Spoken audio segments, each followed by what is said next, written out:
Hello, happy Homebrew Wednesday, and it's time to talk Hopbox 4.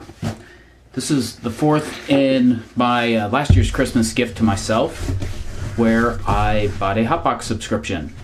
And this has had a rough time getting here. It was shipped on, well, a week and 2 days ago, I believe. Maybe it was a week and a day ago, something to that effect, from Yakima, Washington. I live in Cincinnati.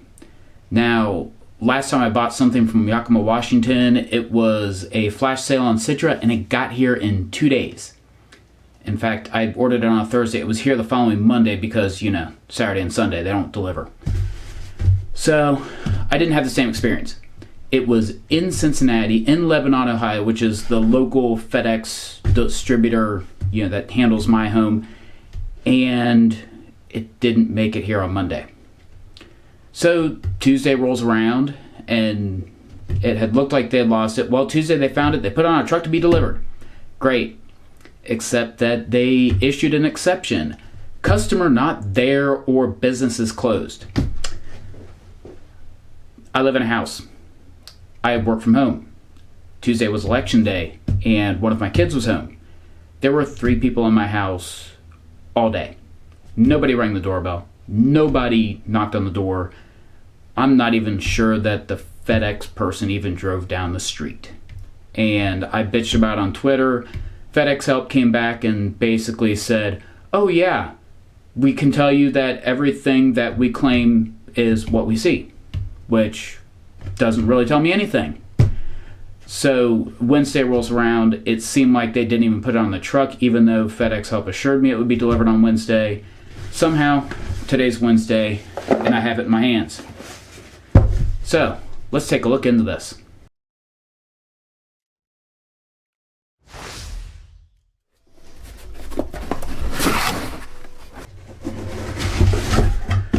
So, first thing into this, fortunately, is the cheat sheet.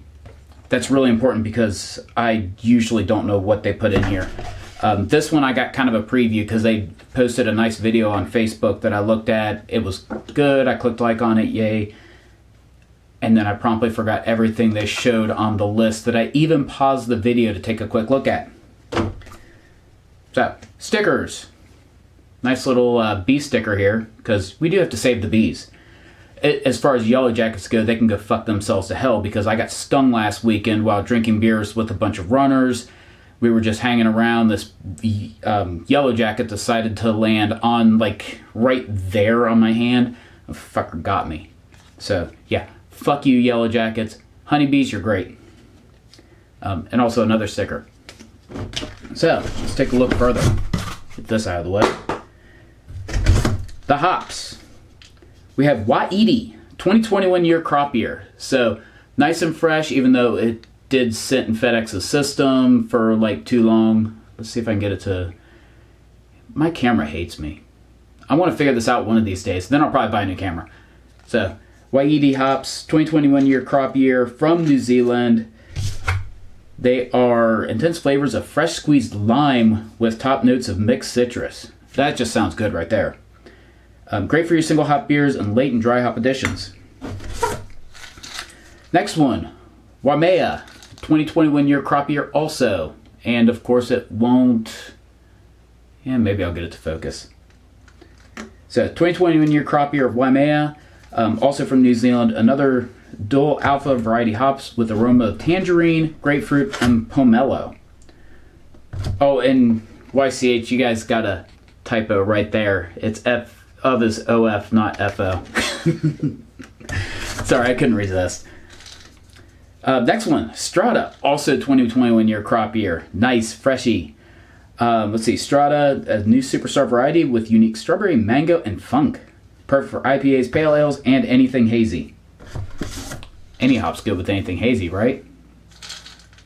Next one, also nice, freshy, 2021 Cascade. This has got a different label. It says Harvest Fresh Pellets. Well, I mean, it's 2021 crop year, so it's obviously fresh. Cascade, lovely hop. I've used it multiple times. They say bursting with zesty grapefruit flavor and aroma with a well-balanced and pleasant bitterness.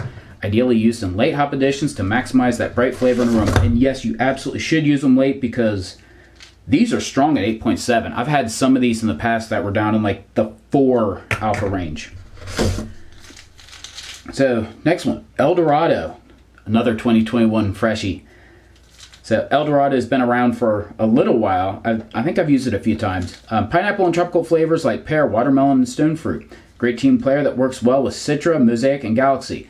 Glad to hear on the Citra part because, you know, I just got a pound of Citra. Gotta love the flash sales. Let's see, Bravo, another fresh 2021. Super Alpha variety has a smooth bitterness that contributes to fruity and floral tones. Fruit forward with good bittering potential, makes a great IPA hop, and 14.2 alpha acid, so nice and strong.